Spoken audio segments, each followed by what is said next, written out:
আসসালামু আলাইকুম, সবাই কেমন আছেন? আজকে আমি চলে আসলাম লইট্টা মাছ রান্নার রেসিপি নিয়ে। খুব সহজে কিভাবে লইট্টা মাছ রান্নাটা করা যায় আমি সেই রেসিপিটা নিয়ে চলে আসছি। আমি প্রথমে একটা প্যান বসিয়ে দিয়েছি আর প্যানের মধ্যে আমি তেল দিয়ে দিয়েছি। আমি আধা কেজির মতো লইট্টা মাছ রান্না করব, তাই ওই পরিমাণ আমি তেলটা দিয়েছি। এরপর তেলটা হালকা গরম হয়ে আসছে যখন আমি যে পেঁয়াজটা কুচি করে রেখেছি সেই পেঁয়াজটা দিয়ে দিলাম। পেঁয়াজটা দিয়ে আমি কিছুক্ষণ নাড়াচাড়া করে হালকা ভেজে নিচ্ছি।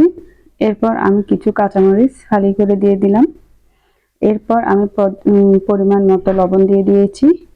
তারপর আমি লইট্টা মাছটা রান্না করার জন্য পরিমাণ মতো একটু রসুন বাটা দিয়ে দিলাম।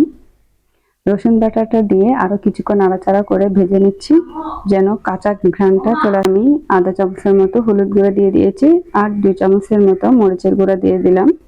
তারপর এটা ভেজে আর একটু মাছের মশলাটা আমি অ্যাড করব। তারপর আমি ভালোভাবে নাড়াচাড়া করে কিছুক্ষণের জন্য এটা ভেজে নিচ্ছি। এরপর আরও কিছু কাঁচামরিচ আর টমেটো আমি কুচি করে দিয়ে দিলাম।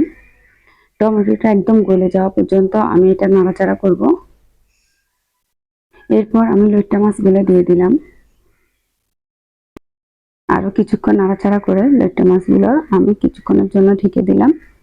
তারপর কিছুক্ষণ পর আলতো হাতে আমি হালকা নাড়াচাড়া করে দেব। লইট্টা মাছ থেকে অলরেডি পানি বের হয়ে গিয়েছে আর এটা আমার প্রায় হয়ে আসছে। এরপর একটু নাড়াচাড়া করে বাস লইট্টা মাছটা রেডি। আসলে লইট্টা মাছ রান্নাটা বেশিক্ষণ লাগে না, 2 মিনিটে রেডি হয়ে যায়। তো সবাই কেমন লেগেছে আমাকে অবশ্যই জানাবেন। সবাই ভালো থাকেন। আল্লাহ হাফেজ।